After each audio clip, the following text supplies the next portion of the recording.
Entering the engine control room, unmanned machinery spaces, procedures, notice clearly posted up at the entrance.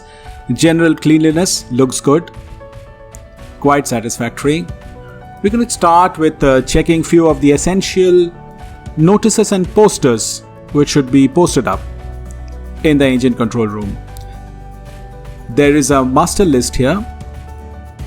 Chief Engineer standing orders are in place, signed by all the engineers. The standing orders are supplemented by daily night order book, also signed and filled up on a regular basis. General UMS procedures posted up. Checklists in use. Vessel is being operated in UMS condition. Emergency restarting procedure or blackout procedure is put up very clearly next to the main switchboard. Procedure to handle electric shock put up very clearly. The engineer's call alarm tested regularly. Evidence of testing in place. Fuel oil changeover procedures put up. Shipboard working arrangement, ILO work schedule put up. Company required safety posters in place, including the PPE poster specifying the requirement of PPE. Latest MSDS for any fuel oil in use clearly put up.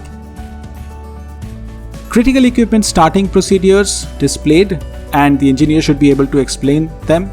Deadman alarm is operational, evidence of testing.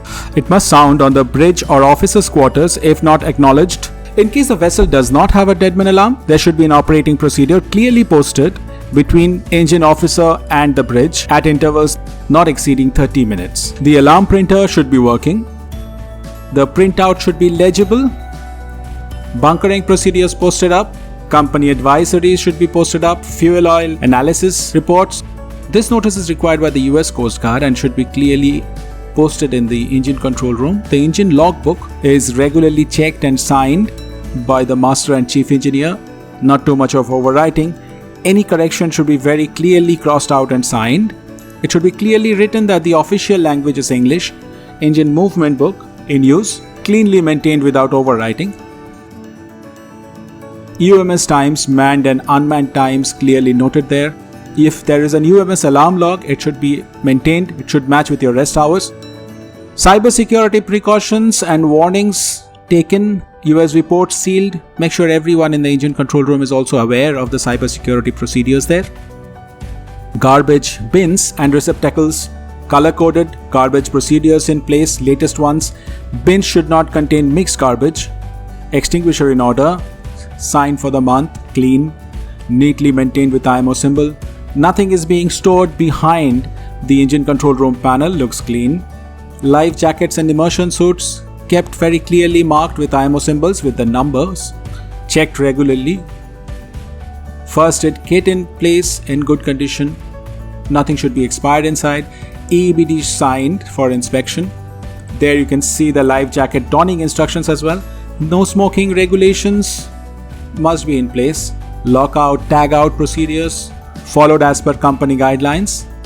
Any machinery which should be isolated for work cleanly tagged.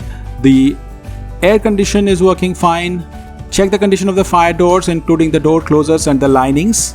The main switchboard, as the emergency switchboard also, which is in the emergency generator room, should both be protected from water sprays. If it is located in the engine control room, there is no question it is protected. There should be an insulation mat here underneath the main switchboard, and the mat must be either stamped or should have its own separate certificate. This is the stamp for it. Check for earth flaws on the 220 and 440 volt.